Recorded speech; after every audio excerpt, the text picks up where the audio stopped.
Hello, this is RICKY, the Android guy. Hey guys, welcome to another episode of Android Weekly where we're still having a few technical difficulties. That's why I'm wearing the headset instead of just talking through a mic. But those should be resolved by next week. Doing a lot of stuff to my computer, updating things, and we'll probably have a better Bluetooth, or sorry, not Bluetooth, USB microphone. So this is the episode where we talk about everything that happened during the week of news, which has been a lot this past week, and then answer your questions that were emailed to me during the week at asktheandroidguy@gmail.com. So if you have a question, make sure to email me there, and make sure the subject is question, and then you should be fine. Sorry if you can hear that barking. My dog is going crazy. Without further ado, let's jump into the first question. The first question, or sorry, not the first question, the first story. First story is from HTC. HTC has scheduled a new announcement coming October 8th, so we'll see how that goes. And it's called Double Exposure. So it's really curious to see what that is. Let's take a look. What is this really? A lot of people are saying that it could be a new HTC i, which is like a selfie phone. Another one saying that it could be a dual 13 megapixel HTC One M8 instead of the ultra pixels, finally getting away from that. And then another one, of course, is the Nexus 9 that has long been rumored. So what do you think the announcement will be? I am more on the side of the Nexus 9. I feel that the double exposure is talking about from Google and from HTC, but I definitely believe there will be a phone there as well, just because it makes sense. HTC was supposed to be coming out with the HTC One Prime, which a lot of people expected was the Butterfly 2 that came out, but I still feel that they're going to come out with another phablet, especially in this big craze right now with the iPhone 6 Plus, as well as with the Note series from Samsung. It's just they need something to drive some awareness back to them, and I feel that a phablet would be the ideal thing for them. So for the next article, we go into the watch, the Apple Watch, which I still believe will be later named the iWatch, just because the Apple Watch is such a horrible name in my opinion. Uh, is it water resistant? Can it go in water? Is it certified for it? And right now, it seems that it is not. It is nano coated, meaning splash resistant, but not IP certified, which means it is not water resistant, so you can't go swimming with it, or you wouldn't necessarily want to take it in the shower. But like washing your hands is fine. So that's basically the main thing that is what's coming from it. Now it's not positive. It could be water resistant, but definitely by all means, it's looking like it's not going to be waterproof. At most, it'll be water resistant, but we'll wait and see until we have further confirmation. Now, the other big thing is how long will it last? And basically that yes, the battery life is about a day right now for all intents and purposes. So this might change by the time that the Apple Watch comes out. I mean, all they showed was basically a prototype. They have no idea what the final product is going to be or look like or even be called. But Apple knew that their stock share would drop if they didn't announce a watch. Plain and simple. The 6 and the 6 Plus were no surprise. We knew everything about them, and they didn't have sapphire glass. So it really was underwhelming in terms of what the tech industry knew about it. But what everyone focused on was the watch. That's the entire thing that they focused on at the conference. That's why they got the phones out of the way right away. If you've ever seen an Apple conference, this one was majorly different from the past, because in the past they've always gone on for half an hour about how great the company is, and then they've gone into their product. This year they were spent about only 10 minutes about saying how great they were, and then jumped right into the products. So definitely a major difference. Right now, Korean analysts predict that Samsung will sell 11 million of the Note 4s before the end of the year, and they will also sell 1 million Note Edges this year. I think this is very realistic, especially comparing the Note 3 sold the same amount. So the Note 3 sold about 11 million in Q4 of last year. So for them to do the same yeah, seems very likely. Now, the one thing I will say is that will it just be 11 million? I have a feeling that the Note 4 will actually outsell the Note 3, even with all the iPhone push right now. I have a feeling that the Note 4 will maybe get to 12. Let's say 1 million more, and then the Note Edge still covering about a million. And the reason that they said is expected to only sell 1 million for the Note Edge, even though I'll tell you right now, everyone I've talked to is more excited about the Note Edge. The reason why everyone's saying that the Note Edge will only sell about 1 million is because Samsung is supposed to going to have a very, very low inventory of this. Kind of like how the iPhone 6 and the 6 Plus is right now. It's basically the same thing. And are you a fan of Hangouts? Well, you better get used to it if you're using Google Voice. You're switching over to Hangouts, and now Hangouts has its own dialer. Basically, if you haven't known, Hangouts is Android's version of iMessage, except it's a little bit better. From here, you can do iMessage, you can do FaceTime, and you can also do calls. Now, what this does is it allows you to make calls using the internet, and that's it. If you didn't have a phone service, it looks like Google is actually going to allow you to do a balance and everything like that. But basically what it does is it allows you to make calls, or essentially video chatting without the video. You're just hearing their voice, just like you're hearing mine right now. That would be the same thing that you're getting from the new Hangout app. So it's just an option. I still prefer using my phone connection if I have it, just because to me it sounds clearer.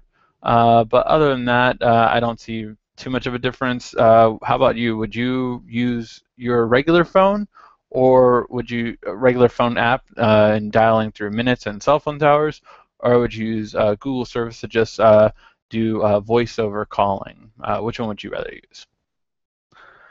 And the last one, HTC has pretty much confirmed the Nexus 9 does exist, and it is from HTC. So we will be getting an 8.9-inch screen, it looks like, or a 9-inch screen, essentially. And it will be having the Tegra K1 processor, which is Tegra's top processor right now. So it's really interesting, although we're not sure if it's their regular processor or their 64-bit processor. These would be two different things, both really powerful, but I believe the quad is a little bit more powerful, but you know, HTC and people are trying to capitalize on the craze of 64-bit, which means nothing unless you have 4 gigs of RAM. So we'll see if that's what ends up coming up with. All right. And for the first question of the day, we get it from, actually you didn't leave your name, but you asked, I want to update my Lenovo A369i from 2.3.6 gingerbread to 4.2.2 jelly bean. Wow, sorry. It's been a long time since I said the older ones. How do you do this? Well, actually, you can't. You can try to force an update, but it doesn't necessarily mean that it does have that ability to update unless you do what's called rooting. Rooting, you can, if the best way to go is go to XDA developers. So I would do this. I'm actually going to show you how I would do it. XDA developers. And so this is what I would do, and it did come up with something, just so that's good for you. This is what I would do. Type in XDA developers and then whatever your device you're going for, and see if it has the ability to update it to a newer version. Basically, that's what you would have to do in terms of forcing it. The way it would naturally happen is if you go into your phone or tablet, same process for both, and you go under settings. Let me turn this brightness down. You go under settings to about phone, or in your case, about device. And when you hit it, you'll have software update at the top, and that's where you try to update it. If it cannot force update, then you would have to go the more techie route, which is called rooting. And for the second and third question, both Kevin and Matthew asked, as well as I already see a comment in the comment section down below. CYUAT,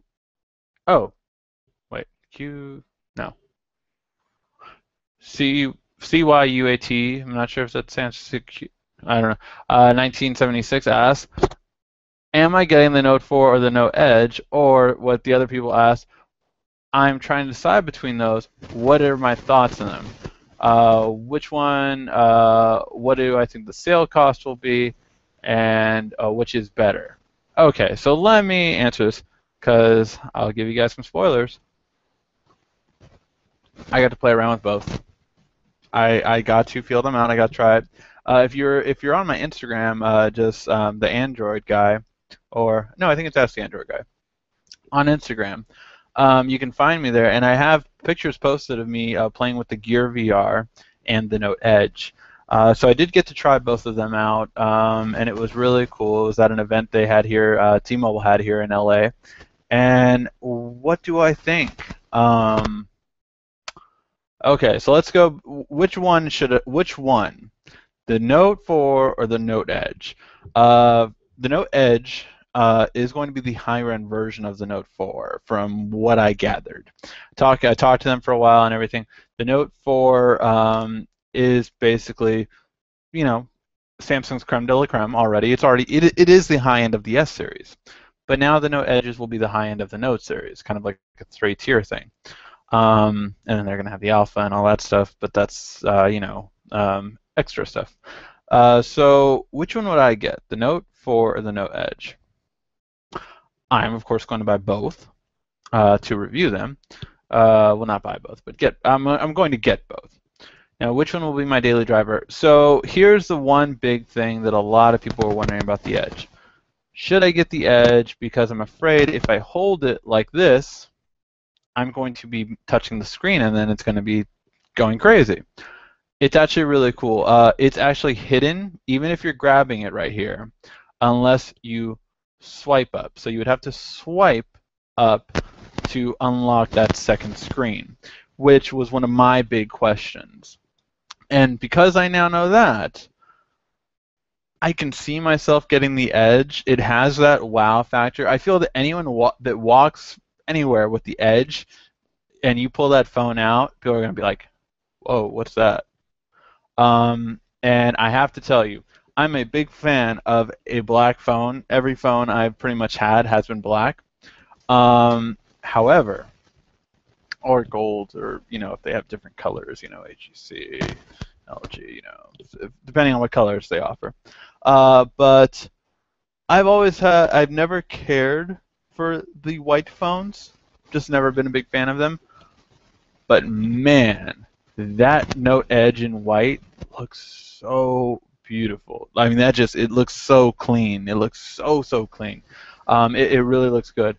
So as of right now, I'm debating that for my personal phone, for my daily driver, I will pick the Note Edge for right now. Now, another question is, what price will the Note Edge be? I believe it's going to be either $50 or $100 more. Now, it could be $500 more for all I know, but I believe it'll be $50 to $100 more.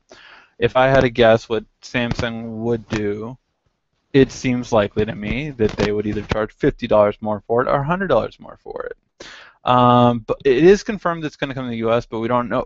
My guess is it'll probably be only the 32 gig variant, not the 64 gig variant. If it's the 64 gig, then maybe it might be even more than 100.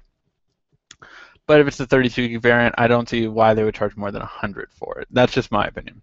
However, I have a big dilemma because the Note 4 works with the VR, and at least from what they were able to tell me, the Note Edge can't work with the VR. So that's my big thing. I will have to have the Gear VR. I mean, that's just it was freaking awesome. The Gear VR was really cool, and they had issues with it. It kept crashing a lot, and then but once I got it on and it was working properly, I tried it. I was like in a flying game where I was flying from different platforms, and then yeah, it was really great. And then I was Tony Stark, and I was inside the Iron Man helmet, and I was looking around at the screen. On my right side, I saw the invisible phone, or sorry, clear phone, transparent screen he has with a gear. On the left side, you saw New York City outside the window and Avengers Tower, and it was just really cool and immersive. Like you look down, you see hardwood floors. You look up, you see a nice sky. Not sky, but sky. Right? Yeah. Uh, it just really looked nice. So it really, really was great. Really fun. Really cool. And it's one of those things that I kept telling everyone. It's an experience. You have to try it because it's immersive. You really are in there. And I mean, I didn't try anything special by any means. I didn't even get to play a real game besides like flying to different tops. But it's the potential in it I could see, and I can't wait to try out games, to try out seeing how everything is, and it looks really exciting. So yes, I'm very excited with the potential of that device.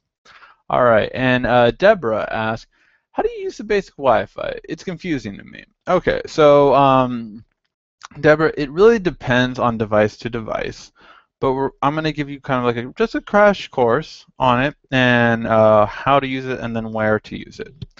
So for Wi-Fi on a device, it will vary between devices, but my Wi-Fi is off. I purposely turned it off. So I would hold the Wi-Fi down. Hold the Wi-Fi down. And if you don't see your Wi-Fi there, you can go into, you can scroll down to the top, hit the settings button that is on top of most Android phones.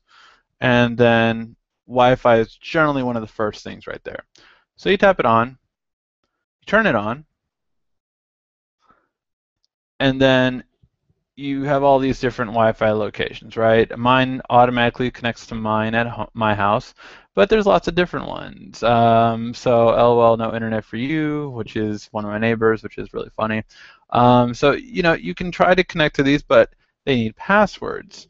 So you have to enter in your password to log into it. Once you do that, then you're going to be automatically logged into your Wi-Fi. Now, Wi-Fi isn't available everywhere. It's only available in certain places, and depending on what country you live in, it's available more so than others.